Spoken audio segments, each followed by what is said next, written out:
100 years ago, there were 2,000 varieties of peaches, nearly 2,000 different varieties of plums, and almost 800 named varieties of apples growing in the United States.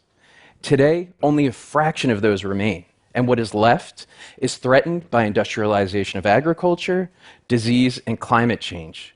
Those varieties that are threatened include the blood cling, a red-flesh peach brought by Spanish missionaries to the Americas, then cultivated by Native Americans for centuries. An apricot that was brought by Chinese immigrants who came to work on the Transcontinental Railroad. And countless varieties of plums that originated in the Middle East and were then brought by Italian, French, and German immigrants. None of these varieties are indigenous. In fact, almost all of our fruit trees were brought here, including apples and peaches and cherries. So more than just food, embedded within these fruit is our culture. It's the people who cared for and cultivated them, who valued them so much that they brought them here with them as a connection to their home. And it's the way that they've passed them on and shared them. In many ways, these fruit are our story. And I was fortunate enough to learn about it through an artwork that I created entitled The Tree of 40 Fruit. The Tree of 40 Fruit is a single tree that grows 40 different varieties of stone fruit. So that's peaches, plums, apricots, nectarines, and cherries all growing on one tree. It's designed to be a normal-looking tree throughout the majority of the year until spring, when it blossoms in pink and white, and then in summer bears a multitude of different fruit. I began the project for purely artistic reasons. I wanted to change the reality of the everyday, and to be honest, create this startling moment when people would see this tree and blossom in all of these different colors and bear all of these different fruit. I create the Tree of 40 Fruit through the process of grafting. I'll collect cuttings in winter, store them, and then graft them onto the ends of branches in spring. In fact, almost all fruit trees are grafted because the seed of a fruit tree is a genetic variant of the parent.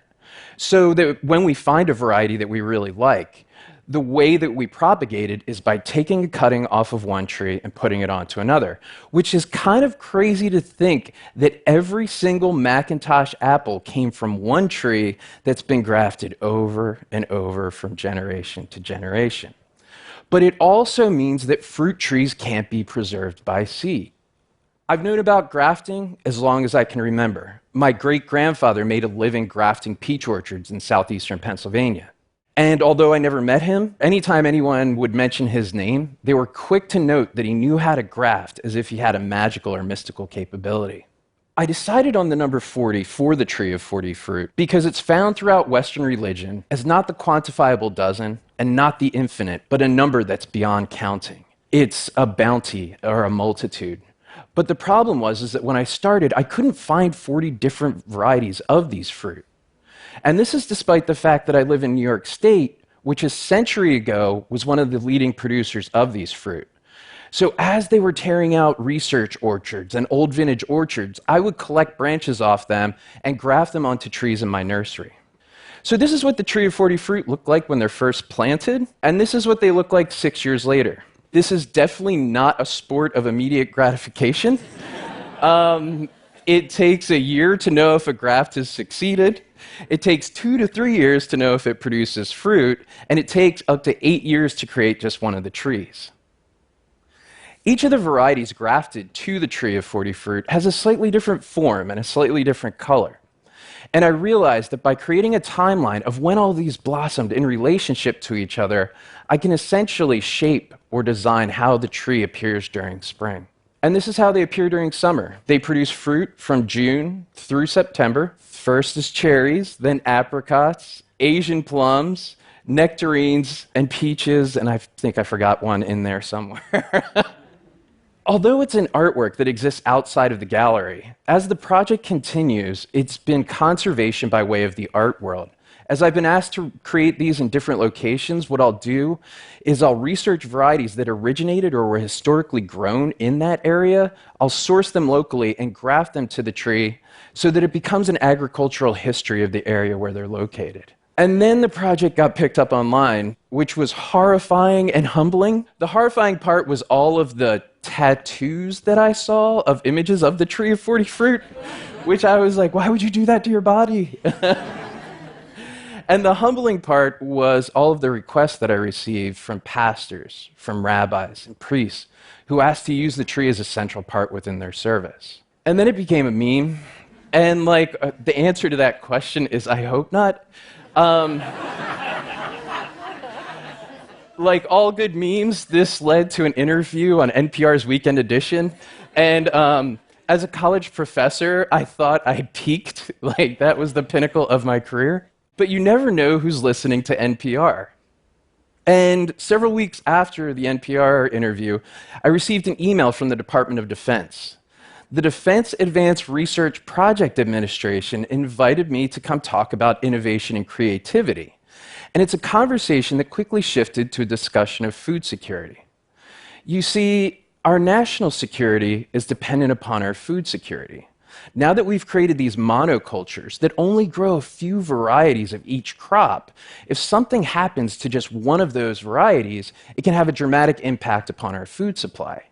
And the key to maintaining our food security is preserving our biodiversity. 100 years ago, this was done by everybody that had a garden or a small stand of trees in their backyard and grew varieties that were passed down through their family. These are plums from just one tree of 40 fruit in 1 week in August. Several years into the project, I was told that I had one of the largest collection of these fruit in the eastern United States, which, as an artist, is absolutely terrifying. But in many ways, I didn't know what I had. I discovered that the majority of the varieties I had were heirloom varieties.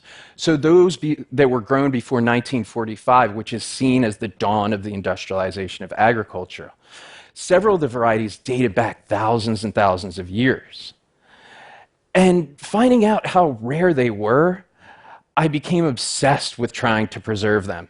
And the vehicle for this became art. I would go into old vintage orchards before they were torn out, and I would save the bole or the trunk section that possessed the original graft union. I started doing pressings of flowers and the leaves to create herbarium specimens. I started to sequence the DNA. But ultimately, I set out to preserve the story through these copperplate etchings and letterpress descriptions, to tell the story of the George IV peach, which took root between two buildings in New York City.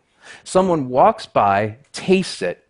It becomes a major commercial variety in the 19th century because it tastes just that good. Then all but vanishes because it doesn't ship well and it doesn't conform to modern agriculture. But I realized that as a story, it needs to be told. And in the telling of that story, it has to include the experience of being able to touch, to smell, and to taste those varieties. So I set out to create an orchard to make these fruit available to the public, and had the aim of placing them in the highest density of people that I could possibly find. Naturally, I started looking for an acre of land in New York City, which in retrospect seemed like rather ambitious, and probably the reason why nobody was returning my phone calls or emails. Until eventually, 4 years later, I heard back from Governor's Island.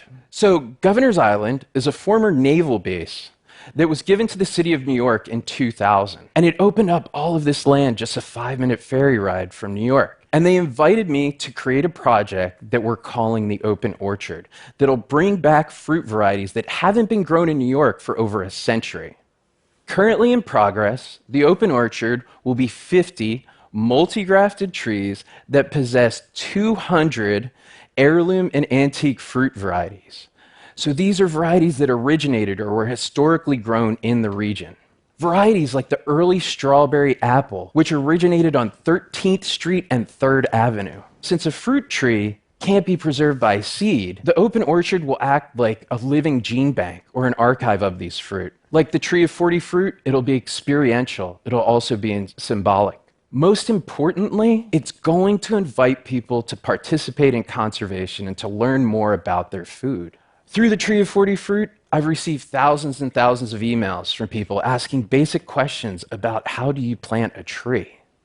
With less than 3% of the population having any direct tie to agriculture, the open orchard is going to invite people to come take part in public programming and to take part in workshops, to learn how to graft, to grow, to prune, and to harvest a tree, to take part in fresh eating and blossom tours, to work with local chefs to learn how to use these fruit, and to recreate centuries-old dishes that many of these varieties were grown specifically for. Extending beyond the physical site of the orchard, it'll be a cookbook that compiles all of those recipes.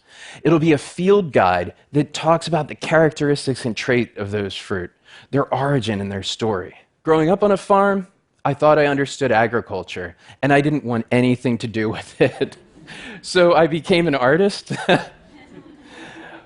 But I have to admit that it's something within my own DNA. And I don't think that I'm the only one. 100 years ago, we were all much more closely tied to the culture, the cultivation, and the story of our food, and we've been separated from that. The open orchard creates the opportunity not just to reconnect to this unknown past, but a way for us to consider what the future of our food could be. Thank you.